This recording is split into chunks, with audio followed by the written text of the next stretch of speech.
Hello viewers, আশা রাখি সবাই ভালো আছেন। চলে আসলাম আজকে আমরা নতুন একটি টপিকস নিয়ে আলোচনা করতে। শেয়ার বাজারে যারা স্মার্ট ইনভেস্টর তারা চায় যে কম দামে শেয়ারটা কিনে লম্বা সময়ে আপনার হোল্ড করে তার বাদে সেই স্টকটি থেকে ভালো পরিমাণে একটা নাম্বার অফ পার্সেন্টেজ গেইন আনার জন্য।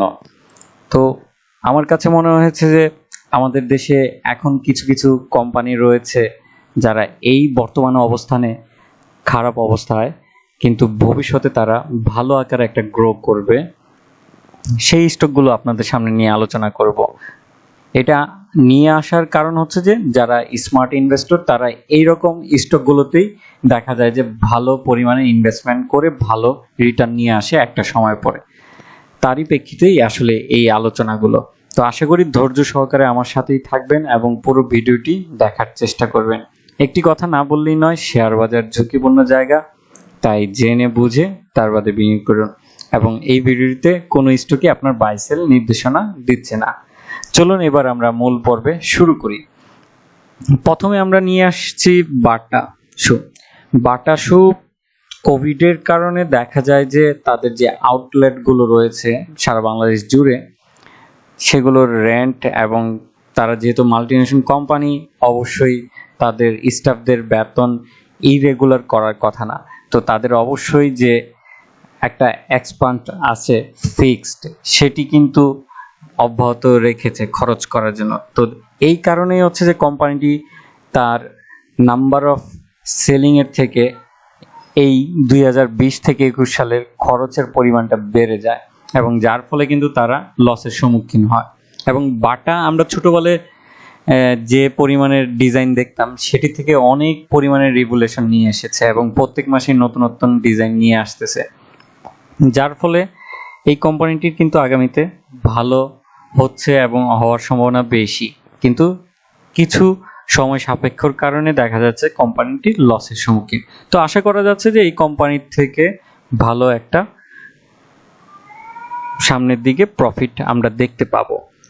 এবার চলুন আমরা বাটার কিছু লং টার্মের প্রাইসের চার্টটা দেখে নেই।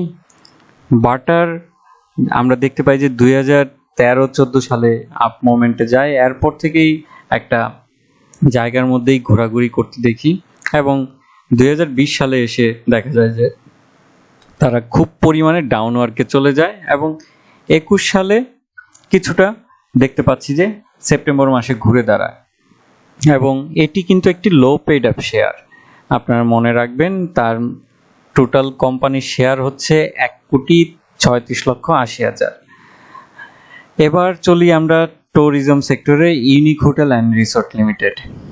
ইউনিক হোটেল বেসিক্যালি হচ্ছে যে আমার কাছে মনে হয়েছে তারা ঢাকা বেস গুলোই কনসার্ন, কারণ তাদের বেশ যত বড় বড় প্রজেক্ট আছে সেগুলো ঢাকা বেস, এবং যার ফলে দেখা গিয়েছে যে এই কোভিডের কারণে ট্যুরিজম সেক্টরে কিন্তু বাইরের থেকে কিন্তু মানুষ না আসার ফলে এবং ইভেন্টগুলো না হওয়ার কারণে কিন্তু এই কোম্পানিটি কিন্তু দেখা গিয়েছে ভালো একটা লসের সম্মুখীন হয়। যদিও আমরা দেখতে পাই যে 19-20 সালে তারা প্রফিট করে, কিন্তু এই 21 সালে 20-21 সালে তারা কিন্তু লসের সম্মুখীন হয়েছে তিনটা কোয়ার্টারে।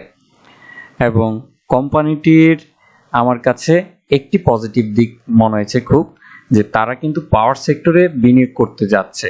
আগামী বছর জুনের দিকে তাদের সেই অপারেশনটা শুরু হবে, সেটির নাম হচ্ছে ইউনিক মেঘনাঘাট পাওয়ার লিমিটেড। তো এর ফলেও কোম্পানিটি ঘুরে দাঁড়াবে এবং কোভিডের অবস্থানও যদি কিছুটা স্বাভাবিক হয়ে আসে, হয়তো সেক্ষেত্রেও তারা এই হোটেল সেক্টরে কিছুটা পরিমাণে আশা করা যাচ্ছে যে ঘুরে দাঁড়াবে। তো তাদের ভবিষ্যৎটাও কিন্তু অনেক ভালো। আশা করা যাচ্ছে যে ভবিষ্যতে তারা তাদের যে প্রিভিয়াস প্রফিট এবং যে ডিভিডেন্ডে দেওয়া পরিমাণটা তার থেকেও ভালো অবস্থানে ঘুরে দাঁড়াবে। তো এটিও একটি সময় সাপেক্ষ। এরপরে আসলাম আমরা Shripal beach resort and spa limited. এই কোম্পানিটি আমার কাছে মনে হয়েছে যে যেহেতু ট্যুরিজম প্লেস বেস, তার কারণেই হয়েছে যে তারা প্রফিটের সম্মুখীন কিছুটা পরিমাণে দেখতে পায়, যেটি কিন্তু ইউনিক হোটেল দেখতে পায়নি। তো এই কোম্পানিটি আরও সামনে ফার্দার অনেক ভালো করার সময় রয়েছে। এখন সেটি হচ্ছে যে সময় সাপেক্ষ। তাদের বিগত আমরা যদি খেয়াল করি 17 থেকে 19 সাল পর্যন্ত ভালোই গ্রো করে যাচ্ছিল, কিন্তু হঠাৎ করে তাদের 20 সালে লসের সম্মুখীন হতে হয় এবং আশা করা যাচ্ছে যে তারা এই অবস্থান থেকে কাটিয়ে ভবিষ্যতে তারাও কিন্তু ভালো করবে। এবং 2019 সালে এই স্টকটি কিন্তু শেয়ার মার্কেটে লিস্টেড হয় এবং যে হারে 19 সালে এসে আপনার বেড়েছিল, হঠাৎ করেই যখন তারা ফ্লো প্রাইসে আটকা পড়ে তখনই দেখা যায় যে তাদের বিজনেসে কিন্তু অবস্থা নাজেহাল এবং তখনই কিন্তু এই কোম্পানিটি একদম নিচে পড়ে যায় এবং বর্তমানে অনেক লো প্রাইসে রয়েছে দেখা যাচ্ছে বিগত 1 বছরে। তো আশা করা যাচ্ছে যে এই বাটা, তার বাদে সি পাল বিচ এবং ইউনিক হোটেল তারা ভবিষ্যতে ঘুরে দাঁড়াবে এবং এই স্টকগুলো ভবিষ্যতে আপনাকে হয়তো ভালো পরিমাণের একটা ডিভিডেন্ড অব্যাহত রাখবে। ইউনিক হোটেলের আমরা একটু চার্টটি দেখে নিই। ইউনিক হোটেল এখানে একটু স্পেশালিস্ট জিনিস রয়েছে। দেখেন, ইউনিক হোটেল কিন্তু আমাদের শেয়ার মার্কেটে অনেক আগে লিস্টেড হয় 2012 সালে এবং তখন লিস্টেড হওয়ার পরে কোম্পানিটি একটি ডাউনওয়ার্ড চার্ট রেডি করে এই লম্বা সময় ধরে। তো এই ডাউন চার্টটাই কিন্তু একটা টাইমে আপ চার্টে ক্রিয়েট করার জন্য প্রস্তুত হচ্ছে, মাথায় রাখবেন। এবং এটি অবশ্যই দীর্ঘ সময়ের জন্য আপনাকে ইনভেস্টমেন্ট করলে সেই সময়টা ব্যয় করতে হবে। তো এই কোম্পানিটিও ভবিষ্যৎ আমার কাছে মনে হয়েছে আগামীতে ভালো হওয়ার সম্ভাবনা বেশি। তো আজকে এতটুকুই, আশা রাখি আপনাদের এ থেকে অনেক উপকৃত হবে এবং শেয়ার বাজারে জেনে বুঝে তার বাদে বিনিয়োগ করবেন এবং অবশ্যই এই বিনিয়োগের আগে নিজের ভালো ইনভেস্টমেন্টটা ভালো শেয়ারেই দিকে চিন্তা ভাবনাটা রাখবেন। আজকে এতটুকুই, ভালো থাকুন, সুস্থ থাকুন, ধন্যবাদ।